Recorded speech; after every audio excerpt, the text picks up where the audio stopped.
కానీ నాకు పిఠాపురం బాగుండాలి. నేను చాలా చాలా స్పష్టంగా ఉన్నాను. లా అండ్ ఆర్డర్ కనుక ఎవరన్నా సరే ఇష్టరాజ్యంగా ఎవరన్నా సరే ఇష్టం వచ్చినట్టు చేస్తే తొక్కి నారత్తిస్తాను ఒక్కొక్కరికి. మా ఇష్టం కుదరదట్లా.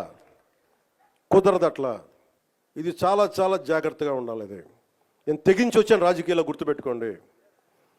గుండాలకి చంపేస్తానంటారు నన్ను.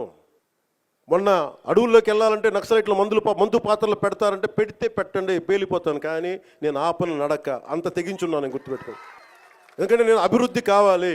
పోలీస్ వ్యవస్థ ఏం చెప్తారు, సార్ అక్కడ వెళ్తే మీరు మందు పాత్రలు ఉంటాయి, ఇబ్బంది పెడతారు, భయపెడతారు. భయపడేవాడిని రాజకీయాల్లోకి రాకూడదు. మంచి చేయాలని వచ్చాను, నాకు భయం లేదు. నాకు అంటే ఇంత తెగించిన వాడిని ఆకు రౌడీలు కానీ చిల్లర వేషాలు వేసేవాళ్ళు కానీ నేను భయపడతానా? అందుకని చాలా జాగ్రత్తగా ఆలోచించి అందరూ దయచేసి మసలండి.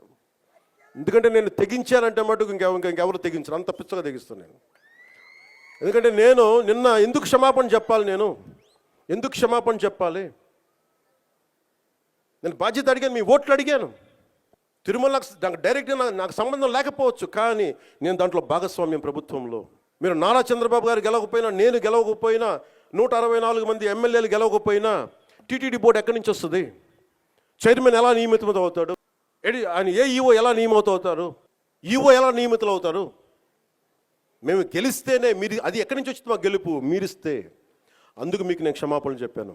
నేను కోరుకునేది ఒకటే, ఎప్పుడో చెయ్యని తప్పుకి జపాన్ లాంటి దేశంలో ప్రధానమంత్రి ఆయన పుట్టక ముందు జరిగిన తప్పుకి ఆయన పార్లమెంట్లో క్షమాపణలు చెప్పాడు. మనం నేర్చుకోవాల్సింది అది. వాళ్ళు చేయకపోయినా 3 తరాల ముందు తప్పు చేసినా క్షమాపణలు చెప్పారు.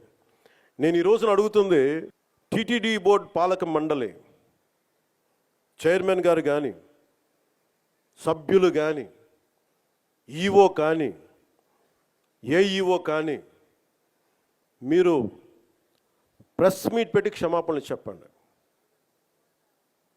నేను క్షమాపణలు చెప్పినప్పుడు మీకు క్షమాపణలు చెప్పడానికి నామోషి ఏంటి? బాధ్యత తీసుకోవాలి. ఇది చాలా బాధ కలిగించేది. మా సంబంధం లేదంటే ఎట్లా? నా తప్పు కాదంటే రాజు 7 చేపలు కదలా, మరి ఎవరు చేస్తారు ఇది? నాకేం సరదా నాకు క్షమాపణలు చెప్పడం? నేను దోషిగా నిలబడాలా ఇలాంటి సంఘటనలో?